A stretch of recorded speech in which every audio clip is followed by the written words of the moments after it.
Hello, good morning and welcome to Sports Central, live and exclusive, courtesy of Spectrum Television.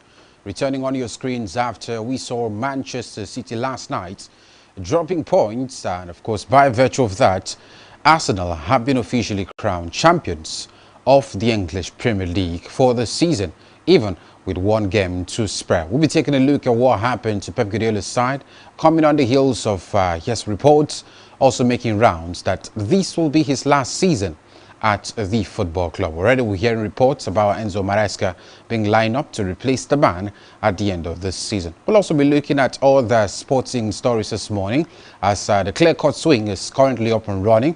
Men are setting sights on the French Open as it will return in no distant time. We'll also be looking at the exciting world of basketball. The Eastern and the Western finals is actually up and running with top franchise in both finals looking forward to make a very big statement heading into the last days of the NBA season. We'll also look at track and field this particular morning and look at what's actually happening over there. So it would be quite an extensive all-round sports show right here on Spectrum Television. I am Utebe David and I'm absolutely delighted to be back on your screens this morning. But before we extensively, of course, have all of these conversations with the guys, let's first of all bring you up to speed with big development making rounds in the exciting world of sports. Welcome to Sports Central.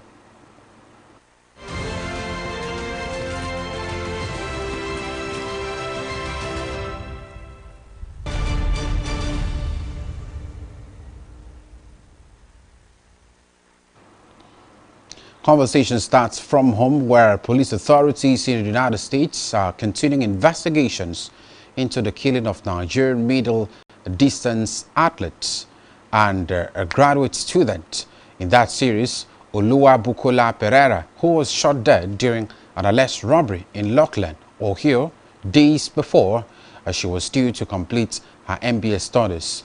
The 30-year-old who specialized in the 800 meters and 1,500 meter events was killed on May 8 at the Arise Auto Center in the 500 block of North Wayne Avenue, where she worked. The coroner confirmed she died at the scene from gunshot injuries. According to local media, detectives have since appealed for surveillance footage from residents and businesses in Lockland and neighboring Lincoln Heights. Pereira represented Nigeria in middle distance athletics and built her career across both domestic and international competitions. She held a personal best of 2 hours, 12 minutes and 68 seconds in the 800 meters, achieved in Warrensburg, Missouri in May 2019, and of course in the 1,500 meters, recorded on the same day and venue. Her competitive history also included performances spanning more than a decade, from the 2012 AFN Golden League in Port Harcourt through collegiate meets in the United States, including Joplin, Springfield, and Kearney, as well as the later appearances such as the 2024 Portland Track Festival. Away from that, Nigerian young table tennis players delivered spirited performances and fearless displays on the opening day of the 2026 WTT Contender Lagos at the Molade Okoya Thomas Hall of the Teslim Balogun Stadium, leaving fans enthralled by their promise. Elizabeth Emelike, Marvelous Joseph, Joshua Sampson, and Olma Ayola stepped into the spotlight, facing seasoned opponents and admirable composure. Emelike, ranked and undaunted, rebounded from a 3 loss to Slovenia's Anna Tofat to deliver one of the day's surprises with a hard-fought 3-2 triumph in the women's singles qualifiers. Joseph, making his WTT debut, showed grit and determination, rallying from 2-1 down to edge Mustafa Bello 3-2 in his opening group match. Samson battled valiantly but succumbed 1-3 to Cameroon's Igor Bulmo, while Ayola, despite flashes of brilliance, bowed out after 2 defeats. His fearless play, however, left fans convinced he is a star for the future. As the tournament moves into day 2, the stakes rise. The race for places in the main draw intensifies, with hundreds of players from the qualifying rounds vying for 8 coveted slots in both the men and women singles. The energy is palpable and Lagos once again proves itself a stage where ambition and talent collide.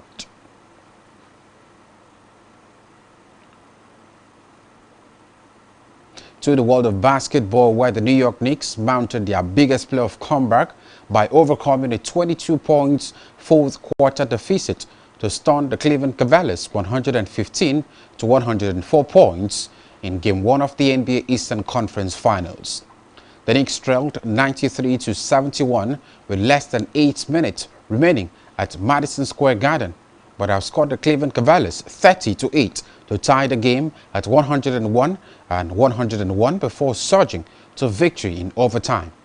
It is the second biggest fourth quarter comeback in the NBA playoff game and the biggest since April 2012, when the Los Angeles Clippers beat the Memphis Grizzlies from 24 points down.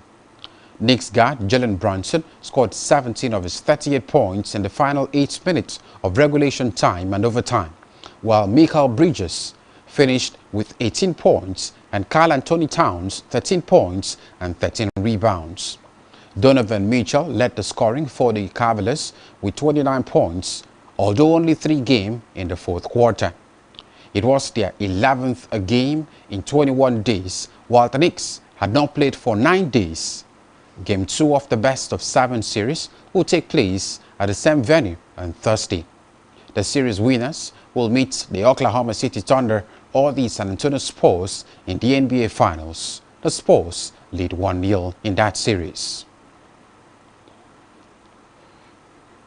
To the world of tennis, where two-time champion Carlos Alcaraz will miss this year's Wimbledon because of a wrist injury. The world number 2 withdrew from last month's Barcelona Open after sustaining the injury to his wrist in the first round.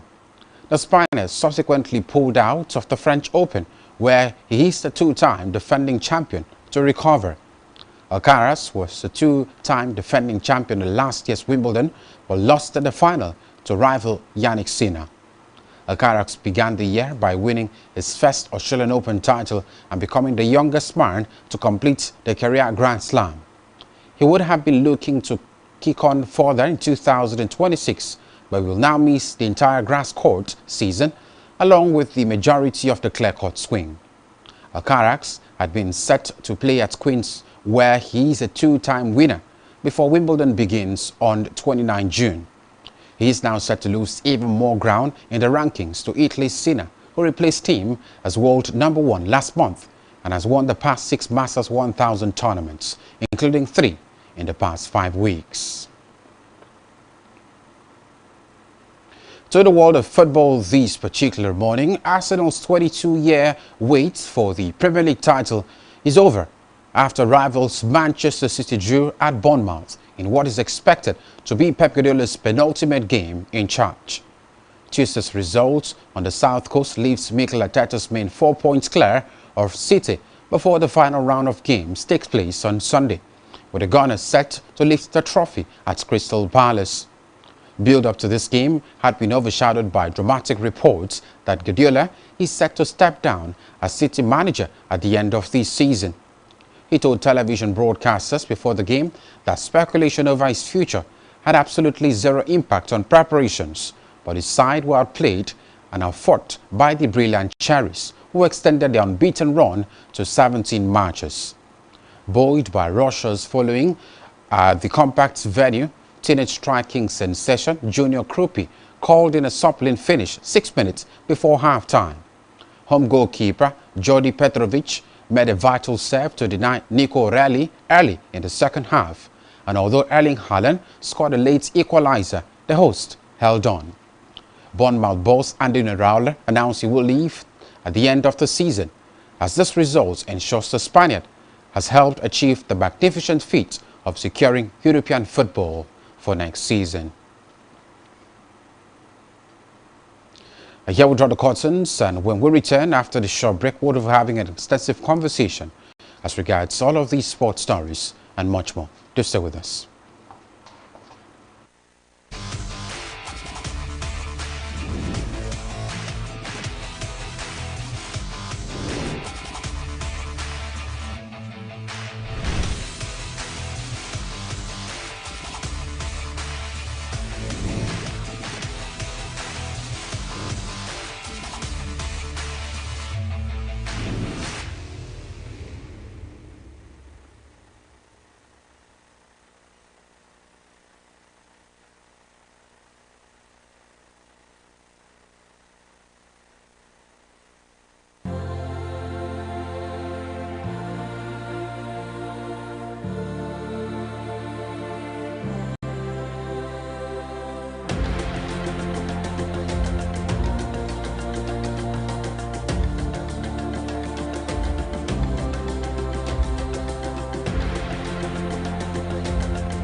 Hello, good morning, and welcome to this exciting moment. We talk about the best of stories in the world of sports.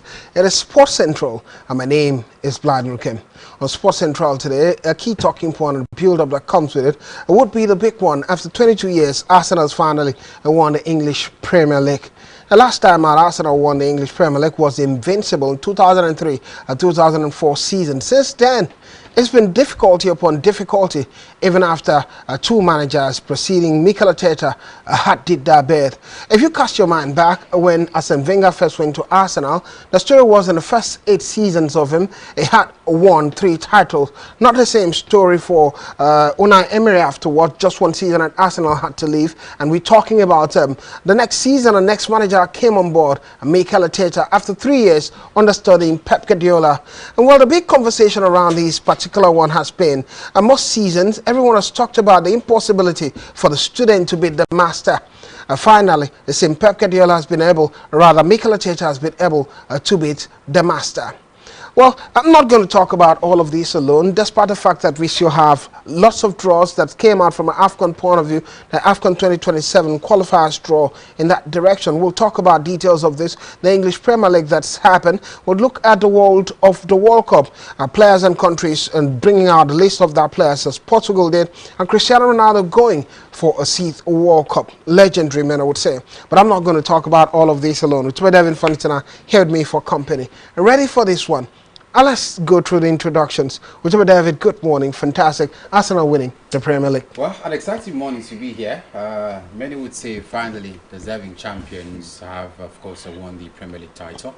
Basically, because if I look at the statistics, it favors Arsenal, what they have been able to do from the start of the season. And it's really good for their fans, testing a title called the Premier League for the first time in over 20 years. That's something really massive for the football club. So no better way to begin the conversation than talking about Arsenal. There's always a saying from an Arsenal point of view, another club starting Arsenal say, if you're a young lad watching Arsenal, you've never witnessed Arsenal win a trophy. But finally, it's really happening. Arsenal winning a trophy. Well, while before I get to talk to him, Funny Tina, a part of a conversation around all of these conversations today would be about the very fact that there have been changes in football.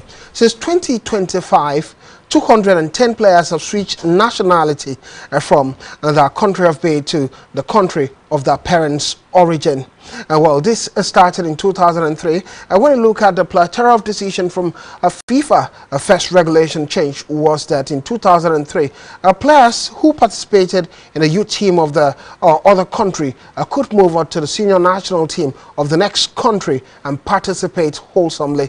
And similarly, moving to 2020, got even further from FIFA. And when FIFA talked about one thing, and they said, even if you've participated at the senior level, but you've not gone to a major tournament, participated at the advanced level of major tournament like the AFCON, the Euros, Copa America, and the rest of it, you can still switch nationality. And moving forward, since 2025 till now, just a matter of 1 year, 210 players have switched nationality, and it's not ending even soon, especially looking at the World Cup. We'll talk about the details of this, but Funny Tina, a good morning, so good to see you. A very exciting day to be back. Well, Mfon keeps it simple. I know we're going to talk about details of Arsenal football, but based on the introduction I've given, Fon, I'll start with you. 210 players have switched nationality from 2025 to 2026. Lots of names, and we've had situations where players are indecisive of where to go to. One of those players would be Arthur Okonkwo from a Nigeria's point of view, who plays for Wrexham as a goalkeeper, switching nationality barely a week ago to join Nigeria instead of being an English international. Definitely. I think it's actually very good for these players, because most of them, if you have to be really honest with themselves, you look at the pool of talent scattered across the country of their birth, it's going to be difficult for them to play country football. So there's always that chance to go back home, go to your native land where your parents come from, and then you still have the opportunity to play football. I think FIFA, that's one of the rules they've got it right. There are a lot of rules they've got it wrong, but that particular one is the one that FIFA's gotten right in recent times, and it's really seen players do better. We've seen even the likes of Haiti. Haiti have got Wilson Isidore, who switched from France. They've got Jean-Henrique Bellegarde, who plays for Wolverhampton Wanderers. In fact, and they're all going to the World Cup. The coach had to go camping for all of them. Exactly. You have to come back home. And I'm happy that now FIFA's made that rule easy. You can do it within a month. You don't have to wait for 2 years, 3 years like it used 6 to be. months and all of that. We've got a player who just switched to Algeria. He might be making the World Cup list very soon. So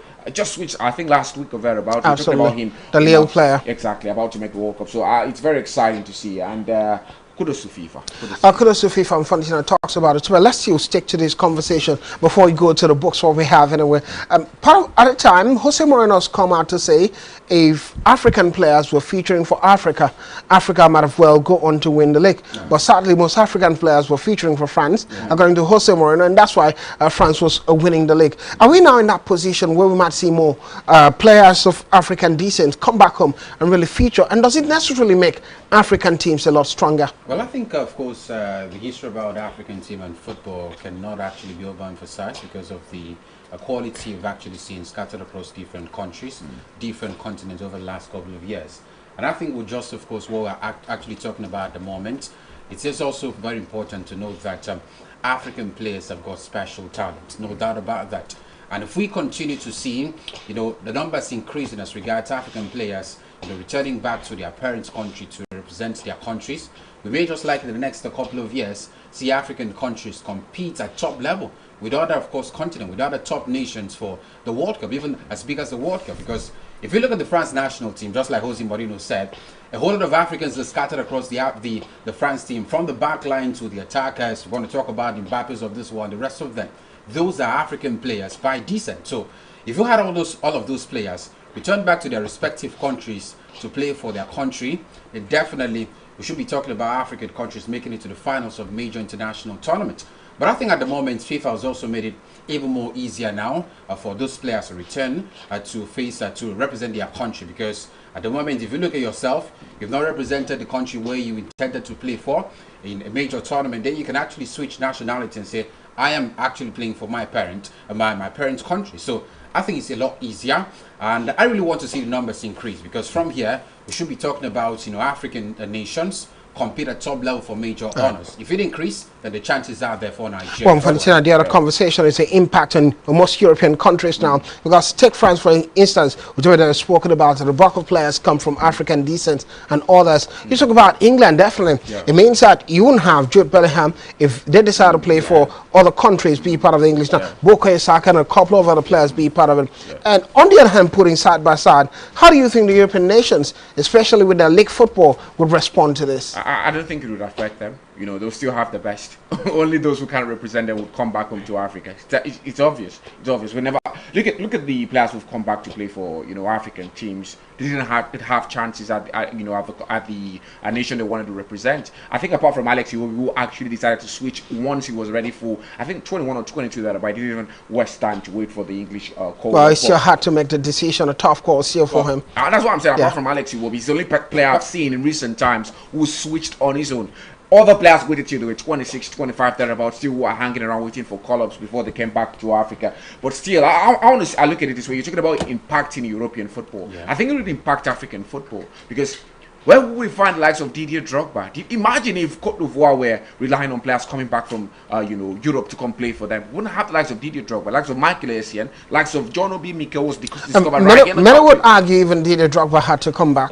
He came back from Europe. No, I think he started from the system. It was a young star. He wasn't eligible to represent France. That's just it. That's what I'm saying. He started. Yes, he started there as a youngster in France. I returned to, so he could have represented France. Basically, for me, I think it's either way. It could also, to a large extent, affect European nations, because let's look at those nations that are benefiting from African, players, the likes of France, to be very particular. We can barely count how many of course players from France. Let me help your thought. Let me help your thought. What you're trying to say and what our picture is now, African countries become more appealing. Absolutely. And when it becomes more appealing, for example, I was listening to a local, the sister of the other local, who featured for England recently, and she was talking about the fact that in the 90s, when she featured for the English women's team, well, Nigerian team didn't look that Polish interesting, but she watched Nigerian Super Falcons now, and if she had to make that decision, she'll definitely go for the Falcons ahead of the English national team. That's why being able, so in making, for example, DR Congo, they look stronger comparatively. So more players who want to feature for DR Congo, especially at the expanded World Cup, where more countries, for example, Haiti. How many players want to go to Haiti? The World Cup as well. The World Cup, yeah, absolutely. Kept very recent times as well, who've also been playing exciting football. They've actually had players return back to that particular country and represent them. So the more enticing it is, the more, of course, quality football African nations produce, the more it will also attract all of these players return back to their respective nations. All right, there are many bubbles around it, but talking points. We're going to talk about it even further as the days unfold, as we give you certain names in the course of the week that have switched nationality. Also, in preparation for the World Cup, we'll also talk about some of the injuries that are laden some of the players that ought to be at the World Cup. It would be a holistic conversation moving even further. But let's go back to the books and talk about what we have for you today.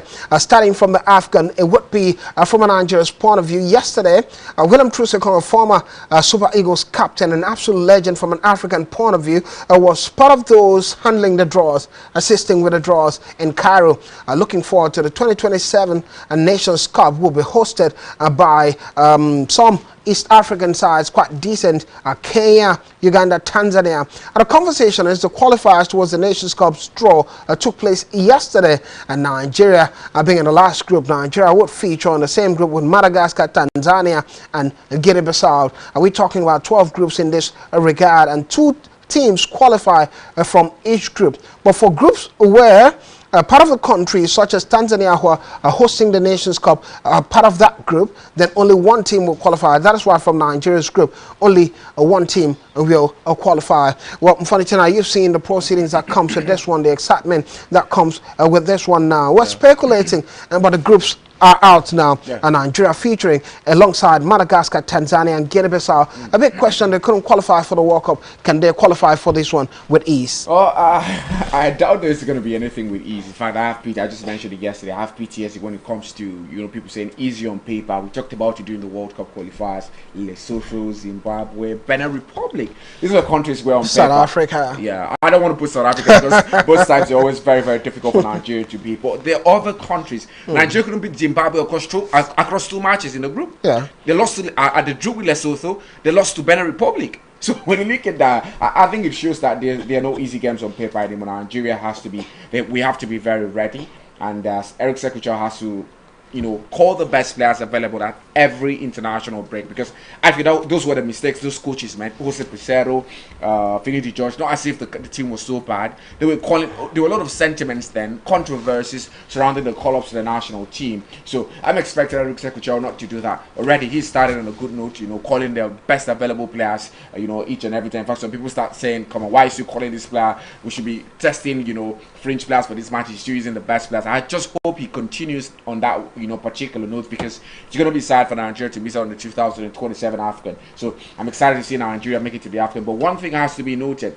they have to be very careful. Only the top place team get to qualify from this group, alongside the group that involves South Africa. So those nations have to be very careful, because they need to finish top. Any slip and they're not going to the AFCON.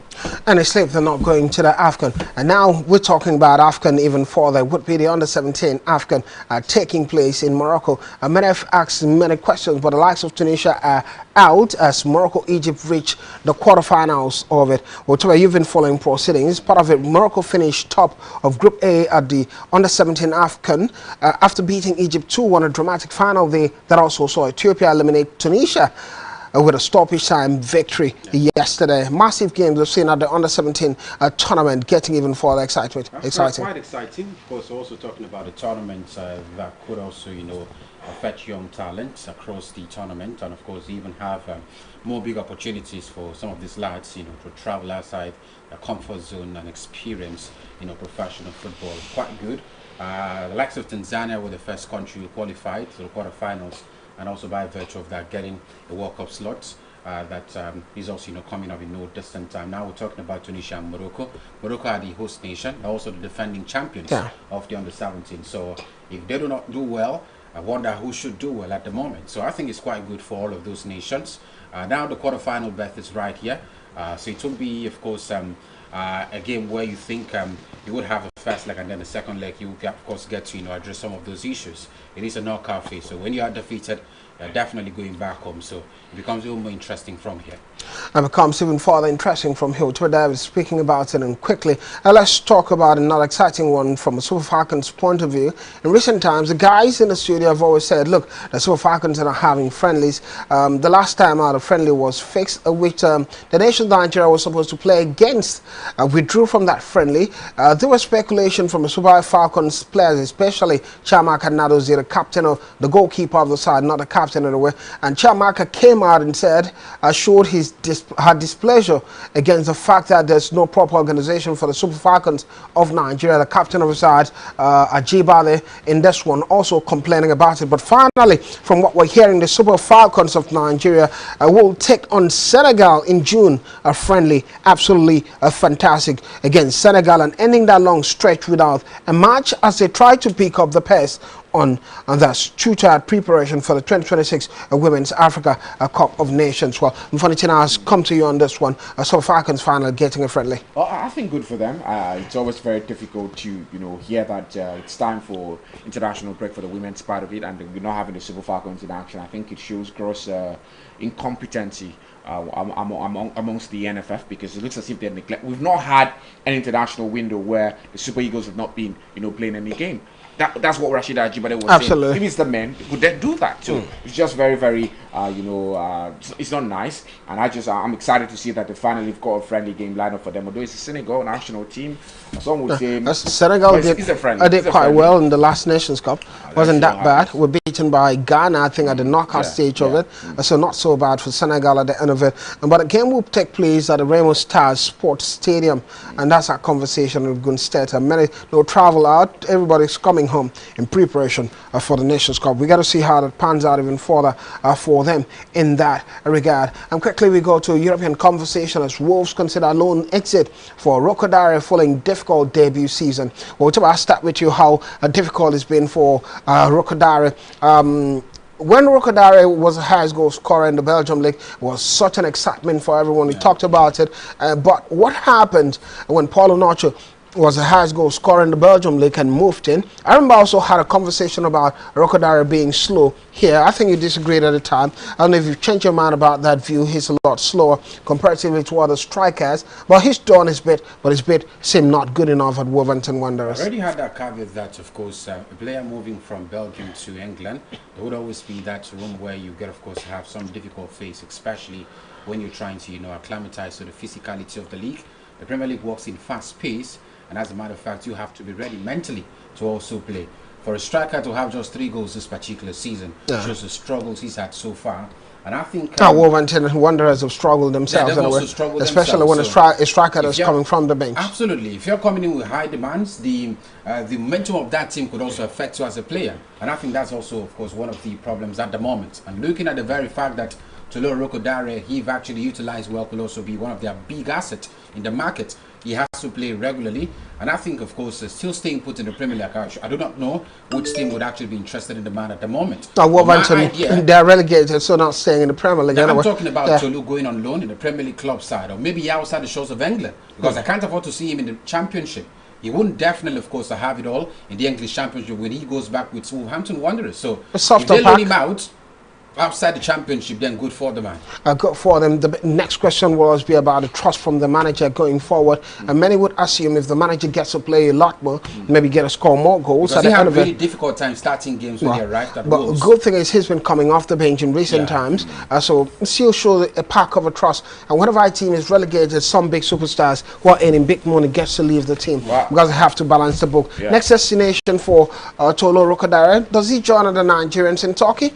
Turkey seems seem to be a good place. Well, I think if he has offers from outside England, he should go there because just like we've talked about what's his name, Paulo Nwanchu, it was the same issue. You know, came into Southampton, the coach that bought him he got sacked. The coach that bought Tula Rokodare got sacked. Rob Edwards didn't buy him, so when Rob Edwards came, he preferred Adam Armstrong, who's over 30 years old, to Tula Rokodare. Who does that? We all know Tula Rokodare might offer better than Adam Armstrong, but at the end of it, it's what it is. But technically, you watch because it's so easy to put the blame on the coach. You watch the two of them play. Think Tolo has done better than how many goals has Adam Armstrong scored since he started starting? Well, we have to confirm it. Tolo scored only 3, as we told you, I've spoken about. Armstrong scored 10. So, so Wolverhampton Wanderers has been bad. The 12 of them are playing training.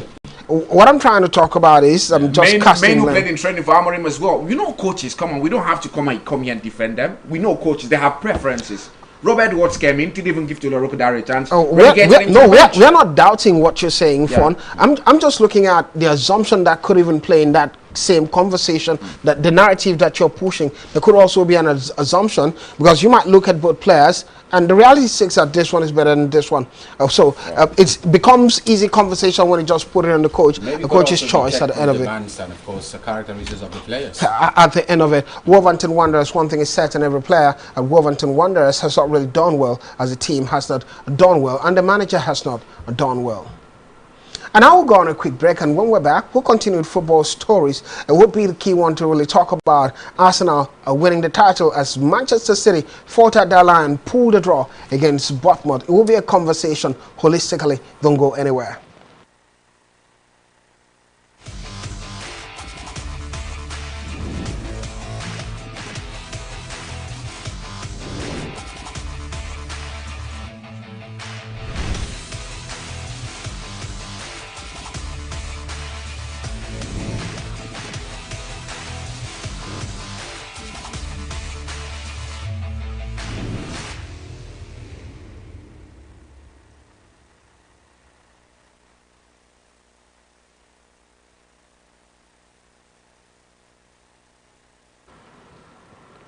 Welcome back at Sports Central. My name is Vladimir Kumutwedavin and still with me for company. Going nowhere. Now we're going to talk about further football stories, especially when it has to do with the English Premier League Championship. Well, it's no longer news. Everyone has talked about it. All media space, whether social media or direct media platform, broadcast platform, it's no longer news. After 22 years, Arsenal are champions of England. Yesterday night, I think London was painted red, and interestingly, the players had to celebrate all night. One key liner that stood out for me was when Miles Lewis Kelly came out with a bottle of champagne, and he was saying, they call us bottlers, but I have a bottle in my hand now celebrating. Well, to be David, I don't know, but quite emphatic. We've seen the drama that's taking place from the start of it. Yesterday, City were hopeful that City could go to Bournemouth and get a good result. Bournemouth played 16 matches undefeated, and yesterday they scored first against City. Erling Haaland had to battle back to equalize, but it wasn't enough. Again, handed Arsenal Football Club the title. And the entire squad of Arsenal were in one room watching this match, and celebration erupted. And now, and they are champions of England. Deserving champions, that start from that. Deserving champions, that must see. The very fact that they have been struggling in some games, but the mentality in trying to win games, even in difficult conditions, stands you out. And that makes you, of course, a champion in your quality. And I think that's what Arsenal have actually shown this season. Yeah, they have been criticized, trying to score from set pieces, winning games by just slim margins. But that's what stands you out. Sometimes you do not need to play, beautiful football to get those things, right. But you can actually still play dirty and get those results. And I think that's what at the end of it, it's all about winning. Absolutely. No one remembers how you did it. No one remembers. Now everybody's congratulating Arsenal. Absolutely. No one remembers whether they actually won by crook or hook. But they just did the job on the pitch of play. And that's all that mattered for the side. Now I want to talk about Manchester City, because I feel basically for me, yesterday's game was actually bad by the news that erupted just a day before that particular game about Pep Guardiola leaving the side at the end of the season. I always knew that, of course, City, whenever the players hear such news, there would always be, of course, some sort of different mentality coming into the players. So you think that's why they lost again? For a Bournemouth side to be a better side all through the entire duration of that game shows you where City were. Yeah, they scored a goal, they equalized at some point in that game. But if you watch that game, Bournemouth in the first half should have been 3-0 up. They wasted lots of chances to have been 3-0 up in that particular game. A City side who's actually losing should be losing honorably, but for a City side to be dominated by Bournemouth, it definitely shows you what happened. But either ways, I'm not taking anything away from Bournemouth. I was waiting for that line. That's why it's gone unbeaten in many matches. Absolutely. And now 16 games unbeaten. Absolutely. So, Seath in the English Premier League. What Arala is doing. It shows you what Anthony Raola have done, and for the very fact that he's leaving at the end of this season, even more emotional at the moment, because he should actually be part of that Bournemouth, fairy tale run to Europe next season. But it is what it is at the moment. Pep Guardiola also leaving. It also creates room for another manager to come in. But I think City were actually on the back foot all through this season. I do not deserve to be championed by every stretch of the imagination. It's not another manager that's coming in. It's Enzo Madagascar coming in. You have to be specific about it. Certainly not Pep anymore. Enzo Madagascar. Well, unfortunately, let's look at something now. I know we got to talk about Pep Guardiola and this time not doing so well, especially when they have to really rely on Rodri. Rodri comes in a lot injured this season. But on the other hand, this Arsenal side, season after season, they've been runners-up, and people have really talked about it. Disrespected for 3 seasons. At the end of it, finally winning it. And now let's talk about Mikel Arteta. He's not gotten lots of respect. Do you think with this win now, we got to give Mikel Arteta the respect he deserves? And what does this mean for Arsenal moving forward, considering the fact that Pep Guardiola, who's been dominant in the English Premier League, is leaving? Well, first of all, I would say anyone who doesn't give Mikel Arteta his respect, he doesn't need it. He doesn't need you to give it to him. He has gotten it. He's a Premier League champion. Yeah. How many managers if he wasn't, would he had been respected? How many managers in the history of the Premier League have won that title? So I think he joins an elite list and definitely deserves his respect. And then for Manchester City, you're talking about Manchester City, I think it's very obvious. It's not going to be the same. Pep Guardiola is a different breed. He's a different beast entirely. When it comes to domination of leagues, you see what he's done at Barcelona, see what he's done at Bayern Munich. At that time, it was called the Farmers League for a reason. That's when they started calling, Germany the Farmers League, because of Pep Guardiola wins every title whatsoever. DFB Pokal doesn't even leave anyone. But he's turned the English Premier League to a Farmers League as well. So I think Enzo Maresca, we've seen his struggles at Chelsea, and Leicester City. Also got promotion for Leicester City from the Championship. He's done quite well. So I expect him to also keep doing well with Manchester City. But at the level of Pep Guardiola, I think there are levels to this thing, and Enzo Maresca is where he's below. And I think next season is going to be very difficult. First of all, Xabi Alonso is coming to Chelsea. We've got Michael Carrick. If what we've seen this season is anything to go by, next season is going to be very, very, very good. Enzo Maresca at Manchester City. What by good? Xabi, very interesting. Let me use that word, interesting and intriguing. Interesting from Manchester United point of view? No, I'm talking about from the outsider's perspective. That's why I mentioned different clubs. Chelsea, Manchester United. Yes. I'm trying to understand how competitive. When one of the key managers that could make it very competitive is out of the league. That manager was terminated. It was a monopoly. For a manager who's out. The last 2 seasons, he's not won it. Yeah. The last 2 seasons, Liverpool won the previous one. Arsenal's won this one. That's a challenge. To be there with you saying the headache is too much. It's living. And now let's look at something now. Yeah.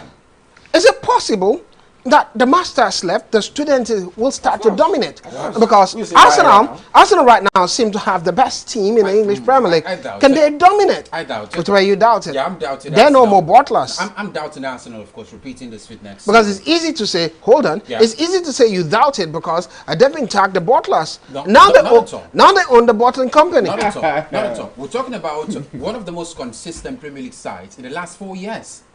For a side who's finished second, the last 3 consecutive seasons, and finally winning this particularly. So what were you doubting? How consistent they are at the moment. I'm looking at Arsenal, of course, at some point, gassing out as well, because you're actually chasing a particular thing for 4 seasons. For too long, finally getting it at the moment. There would actually be that mindset of, we've actually won this, so we should be able to have some rest. Maybe relax a bit. That's why the pressure has been too much. It is basically not about the quality of the side, no doubt about that. But the very fact that they have finally gotten what they were chasing, it might just actually change the mentality of the side come next season. All right, time is almost out, but Anthony Raola would be leaving Bournemouth. Let's talk about what he's achieved so far in the English Premier League before we talk about the Battle of the Bastard that took place yesterday, Chelsea, Tottenham Hotspur. But Raola leaving. What he's achieved, and it seems like now, if you look at the indices, Spanish coaches seem to carry the element. Luis Enrique, Raola, Mikel Arteta, Pep Guardiola, and the rest of it. You need the best of coaches have to come from Spain. And this man has showed dominant in the English Premier League. Why is he leaving? Where is he going? He should stay and build even far. I would say I support him leaving. You look at him and look at Oliver Glasner, two managers doing quite well, but he himself never complained. At the end of last season, Bournemouth just came out, hijacked it at the board, took all his players, sold them out, and he still stayed. No complaints. Yeah. He didn't say, "Oh my God, they are giving me new players. I have to work with new players. I have to instill new blah blah blah." He did his job, and now look at where they are, almost going to Europe, almost going to the Champions League. A manager of Anthony Raoula's quality shouldn't be a Bournemouth anymore. Exactly. He Exactly. He's done enough. He's done enough. All right. The question would be where next for him. The guys are saying he has to move even further to higher grounds and perform even Sadly, all further. the top four clubs look settled already. Hey, absolutely. We got to see maybe go to Italy. Italy needs lots of good coaches in there. Well, similarly, there are talks about Pep Guardiola leaving, set for talks with Man City chair over exit relegation fight between Chelsea and Tottenham. Chelsea defeated Tottenham yesterday, 2-1 victory for Chelsea, and they kept the record in terms of consistency. 6 times they've beaten Arsenal. That rather Tottenham Hotspur. That consistency, Chelsea always having the better of, and now it puts Tottenham Hotspur in a difficult situation. Absolutely. The last game of the season they have to win. They can draw as well. Yeah, they play at home. Yeah, if they draw, they qualify. But West Ham need to beat. West Ham need to beat Leeds United and hope that Aston Villa lose the game. So it's going to be interesting. In the last game of the English Premier League, Cristiano Ronaldo made a World Cup squad for Portugal. I said World Cup for the legend. We can emphasize even further how good Cristo is. Well, Ronaldo Cristo in this one. Well, we have to talk about one last talking point. The Europa League final taking place today would be Freiburg against Aston Villa at Istanbul. A critical talking point. Well, 30 seconds, guys, because we put perspective what Unai Emery has done for the side, building them to this level. It's something to really talk about. He's won it how many times? 5 times. 4. So. Yeah, 4 times. Yeah, the last time against with Arsenal, he lost to Chelsea. So a seat final for him. I'm really hoping he gets the number right. Freiburg, first time at the final of any European competition. Well, I don't like it when the manager comes with a lot of pedigree at the final. Say he's not lost at the final before you know he loses. He's lost at the final before. Mourinho at the final with was that Roma? He lost it. You know, everyone said he's not lost the final. Was it Roma? No, it was a particular club. It was Roma. It was with Roma against I think against Sevilla. Yeah, he lost that final, so that's what I'm talking about. Unai Emery now. Two coaches with the pedigree, so one will lose. I don't want to talk about the pedigree. I want to look at what he's doing currently with that Aston Villa squad. I think he's done a very, very good job, and I think they deserve to win this particular match. Well, they deserve to win. We got to see how that pans out for them. Southampton has been expelled from Championship playoff over Spygate. Well, I know that appeal won't work anyway, especially the final has been shifted, you know, to keep their appeal intact. They don't deserve to. Well, they've come out to confess that they did it against Middlesbrough in the semi-finals. They did an unboxing against Oxford United, and they did it. And they did it again in April against which team? The Ipswich Town. So how do you change the narrative? That's it. I think maybe they might even receive further fines towards it. We have to bounce. Thank you guys for being a part of it. Twitter, even funny Tina. Always a thick time talking about sporting and football. Today I have to do a lot on football because of Arsenal. Thank you guys. Congratulations to Arsenal. Up the Gunners. Up the Gunners, deserving champions of England. Can they become champions of Europe come May 30th? We got to see how it happens. Well, our funny May Udofia here, quite exciting behind the camera, cheering Arsenal up. But we have to bounce. Thank you for being a part of it. A gold champion, we all say. Arsenal Football Club, up Gunners.